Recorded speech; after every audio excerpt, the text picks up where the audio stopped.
I have no quippy intro today. The video is going to be about the abuses suffered by transgender inmates in an ICE facility, and then the greater context of the way that transgender inmates are abused within the prison system.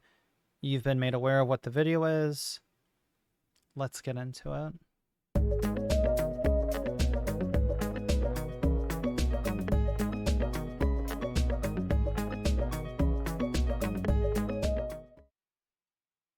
All right, today's video is going to talk about transgender inmates that were abused at an ICE facility.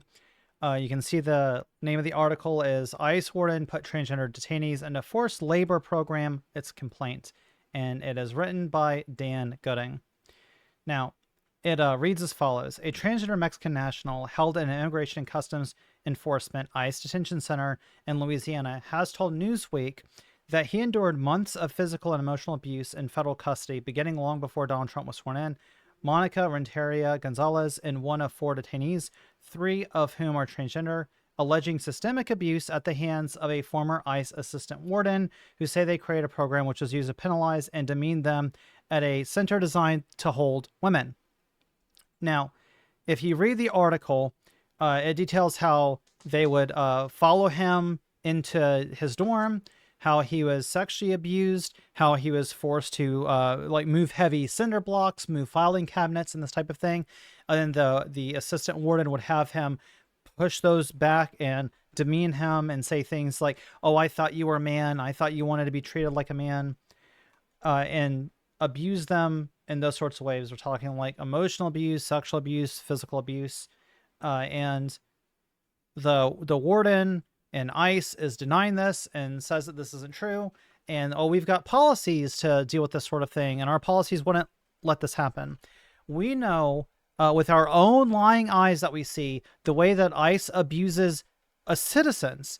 This is a detention center where essentially Mexican nationals are being held. A lot of them are afraid to file complaints whenever this type of abuse happens to them because they are afraid that they will be deported. And they go on in the article, and it's very sad to say that they understand that their lives are in the hands of these ICE agents who can do pretty much whatever they want to them. It is a sad and disgusting situation. And I think that we will find after this administration is over and we have investigations into all of these ICE facilities that there's going to be rife with abuse. When we look at things like Alligator Alcatraz in Florida, we've already seen some of the complaints that come out of there. We've already seen whistleblowers talking about these other ICE facilities. We've seen the way that ICE treats our citizens in the street, slamming people against the asphalt, busting their face open, illegally detaining them, shipping them to concentration camps in other countries. The amount that ICE has been abusing our citizens is disgusting. And it's very obvious that not only is this just yet another form of abuse that they're doing to inmates, they are being particularly harsh to transgender and LGBTQ people. And this is something that has been pretty well known within the American prison system for some time. Now, they'll say that they have policies against this sort of behavior, so these sorts of things shouldn't be happening. But we know that policies that the government has and the different states have had do not protect trans people within prison systems. And I want to broaden this to a conversation that is trans women in prison, because we hear this talking point all the time. This is one of these like sacred women's spaces that they accuse trans women of invading, is prisons. It's a very disturbing trend that has come out in information about prisons and how they treat trans women, because trans women are already more prone to face violence than their cis counterparts. This is just a fact. You can look up the Williams Institute and they will tell you this. Putting that aside, I want to talk about a very specific process that is used to abuse trans women systemically. And if you are not aware, it is called V-coding. Let's go to Wikipedia real quick, because this will provide a perfectly fine and succinct explanation for this. V-coding is the common practice in the United States to subjugate transgender female prisoners to daily sexual assaults in all male jails to please or calm down male prisoners. I want you to think of that for a second. And I'm not asking you to have empathy for me or for other trans people. I wish you would, but maybe you don't. And you say, I understand the distress that you must feel reading something like this and hearing about these things, and we're about to continue talking, and this is going to get pretty grim in just a second. However, I would ask you to exercise some sympathy. Even if you don't have empathy for us, I would like you to consider, do you think that our criminal justice system actually ought to include some type of sexual assault?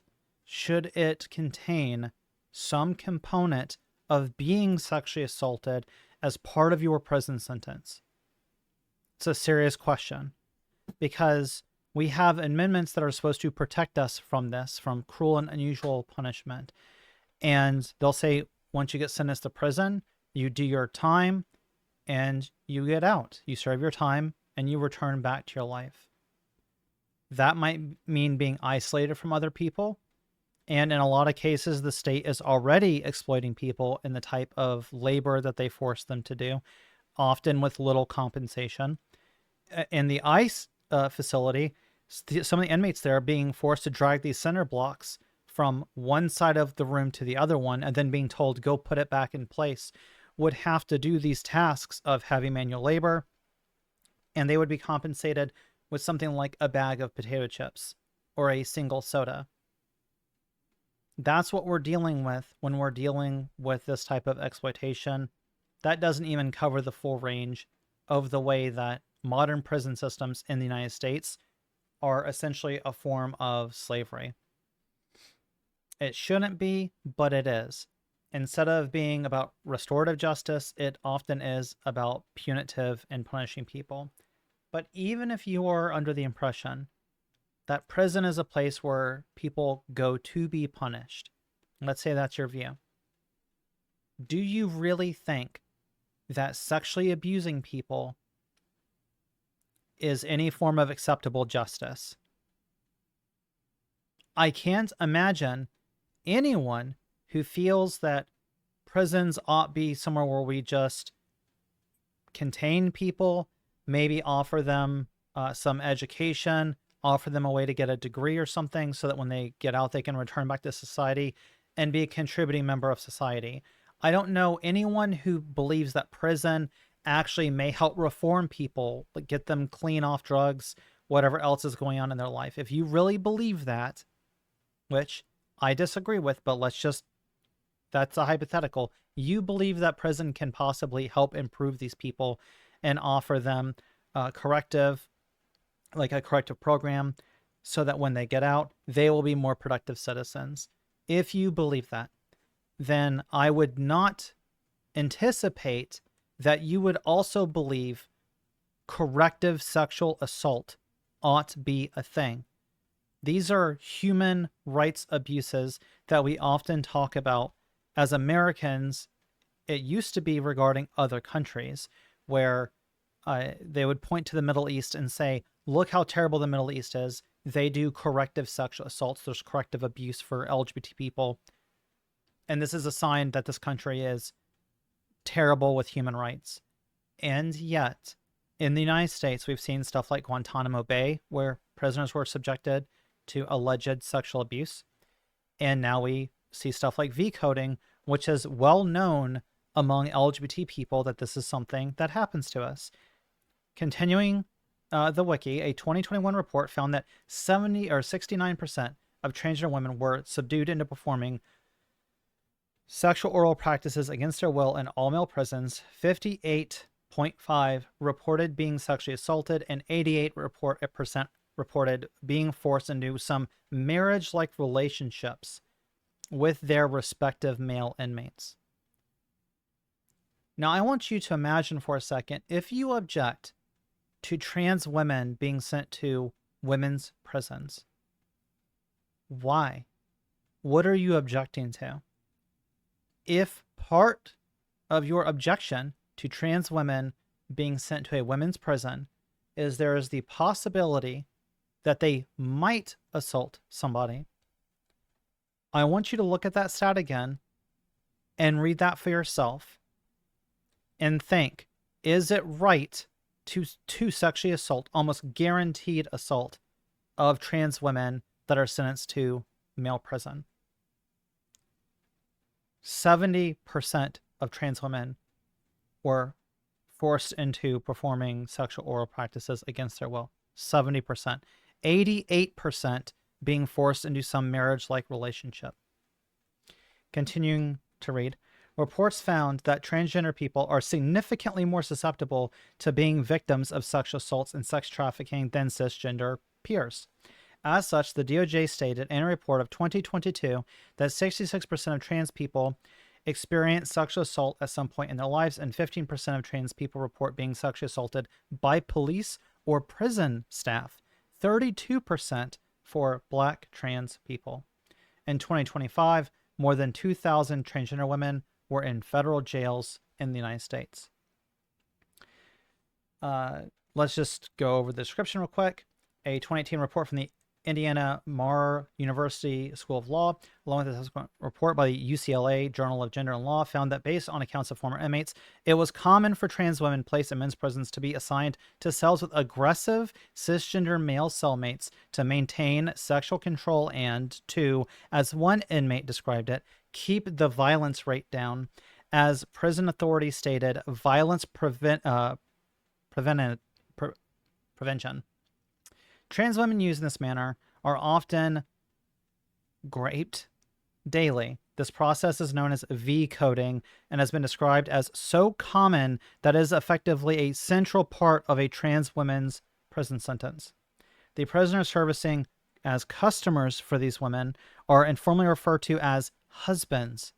A 2021 California study found that 69% of trans women prisoners reported being made to perform sexual acts they would have rather not, and 58% reported being violently SA'd, and 88% overall reported having taken part in those marriage-like relationships. And trans women who physically resist the rapes are often criminally charged with assault and placed in solitary confinement, the assault charge then being used to extend the woman's prison stay and deny her parole.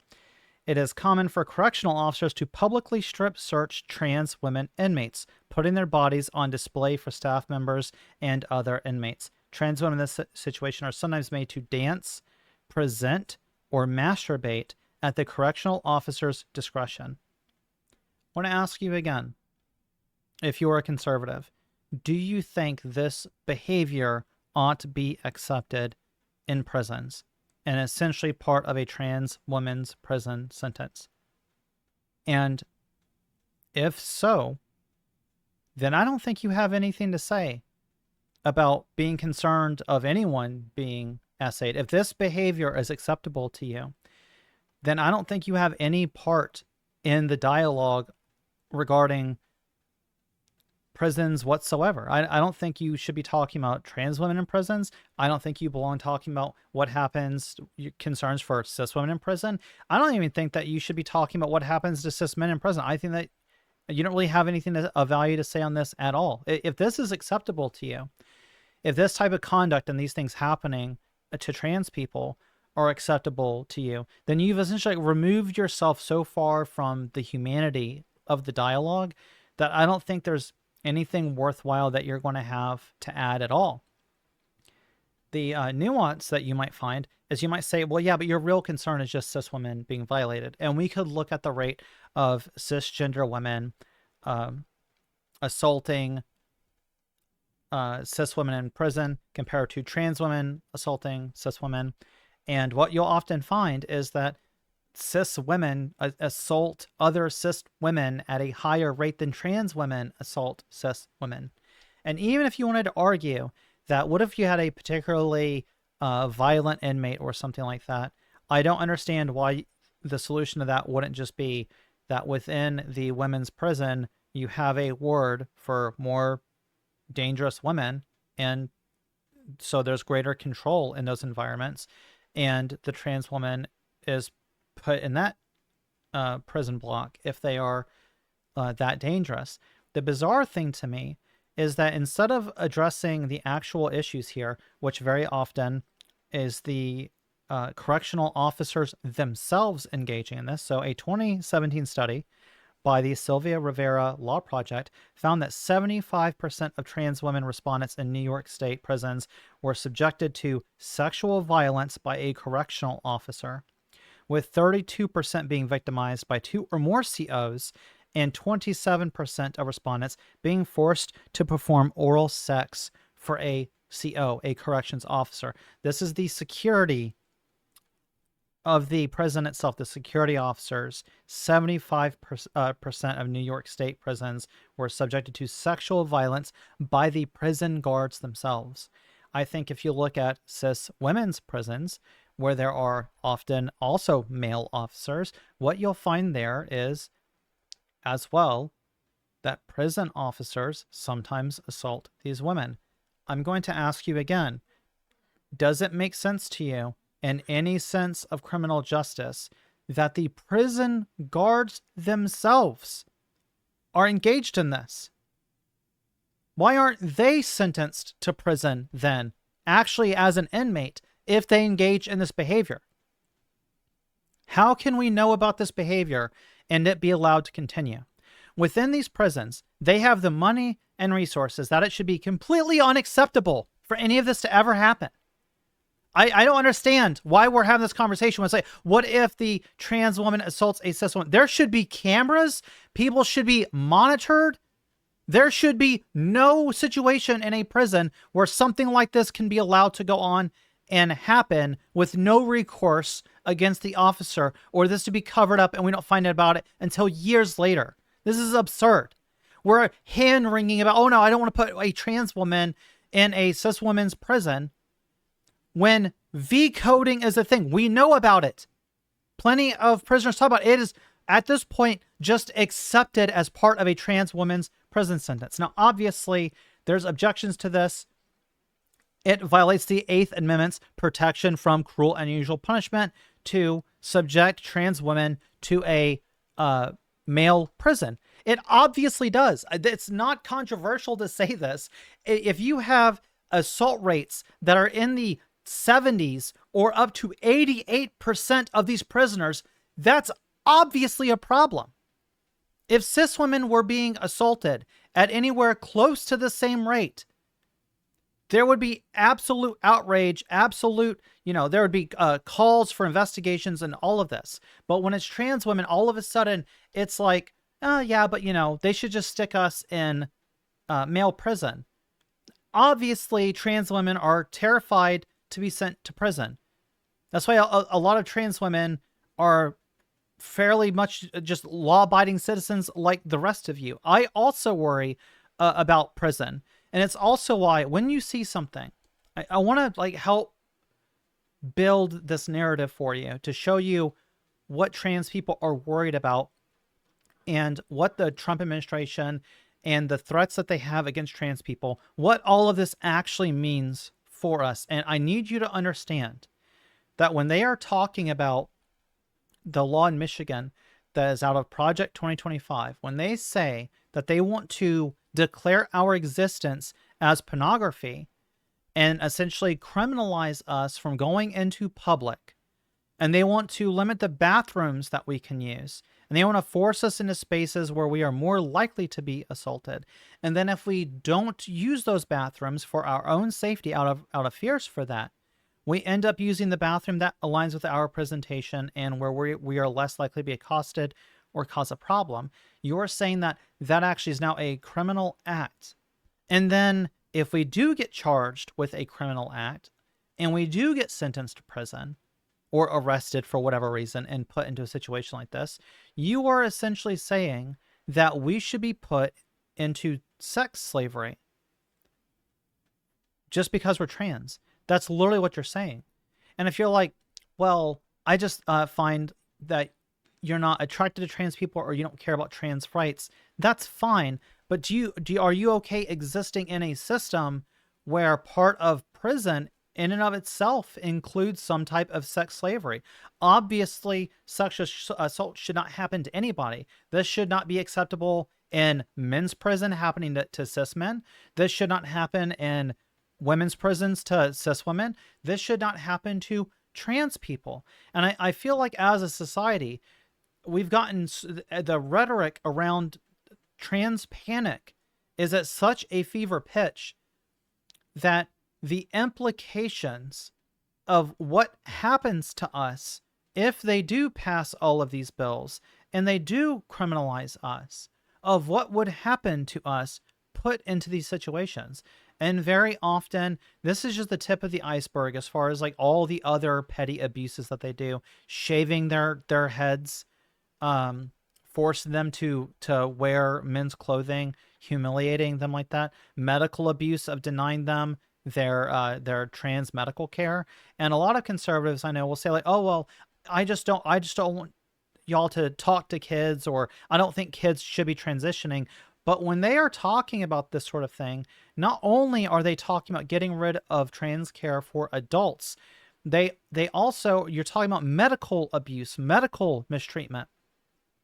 Is that something that you think should be normalized within our society? If you ever get arrested or go to prison, I mean, shit happens sometimes, right? Maybe you get into a car accident, whatever happens, somehow you get wrapped up in something that you shouldn't be in, or you're in the wrong place at the wrong time, and you end up being sentenced to prison for any amount of time, okay? As you're getting older, you might need diabetic shots. You might have high blood pressure, and you need blood pressure medication. Maybe you have sleep apnea, and you might need apnea treatments. Dialysis, heart medication as you get older. If we start normalizing the idea that it is fine to medically deny inmates the treatments that they need because they are trans, then you are opening the door where they can deny these medical treatments to other inmates. And it's not a slippery slope that we're looking at and saying, oh, well, if you do this to trans people, then you're going to do this to cis women. If you do it to cis women, then you're going to do it to black people. If you do it to black people, you're going to do it to cis white people. That's not what I'm saying at all. I'm saying stage one, step one of this, denying medical care to black people, treating prison as slavery or indentured servitude, any of these SAs, sexual abuses done to prisoners, all of this should be unacceptable. Prison is supposed to be about restoration. We want to sentence people to prison so that hopefully they can, the idea would be to rehabilitate them, to give them an education, to teach them something useful so that when they get out of prison, they could be a productive member of society. And if there are people that have committed such crimes that they can never get out of prison again, we should make them as comfortable as possible and let them live out their days in prison. It's bad enough to isolate them from the rest of everyone else and just force them to live on a scheduled program until they die. Like, I don't see the point of our prison system being to punish people as a retributive thing. That's not healthy for us as a society. The more that we accept the idea that our prisons ought just be these violent places where people are abused and just rife with human rights violations, when you start normalizing that type of stuff, it starts spilling over to other institutions. And our society becomes less healthy. We become more violent as a culture and as a people. And I think right now that when we look around at every single day in the news is mass shooting after mass shooting, when you look at what our government, whether it's Democrat or Republican, has funded Israel and armed them to do in Gaza, when you look at the things that our president says and sending troops into American cities, I've seen people say that, oh, they need to round up and kill the homeless, as Brian Kilmeade did on Fox News. Just kill them, is what he said. And then we get surprised that our society is so violent.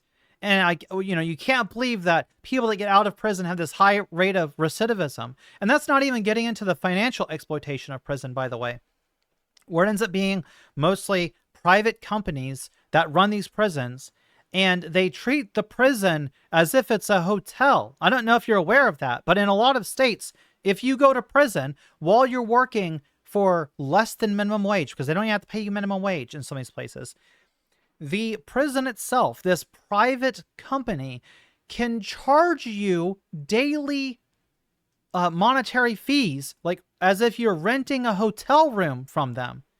And they run up a hotel bill, a stay, for the time that you're in prison. Then when you get out of prison, they give you a bill of thousands of dollars that you then owe the prison.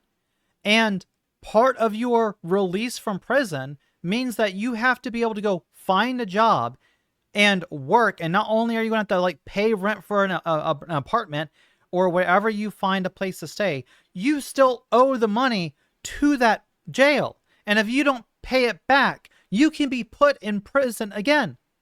But we don't have debtor's prison in this country. And it's fine to have private prisons that are completely monetarily incentivized to put as many people in that prison as possible. And then you hear about this monstrous human rights violations. And that's just our prisons. Touching back on the ICE story at the beginning, ICE is on an entire another level. They've been able to get away with like walking around with their faces covered, taking people without warrants, just pulling people out of cars. They've ended up killing people that they had no justification in killing. We don't know who a lot of these people are. We don't know where they take a lot of these people. And we're supposed to just be okay with that? Don't normalize that.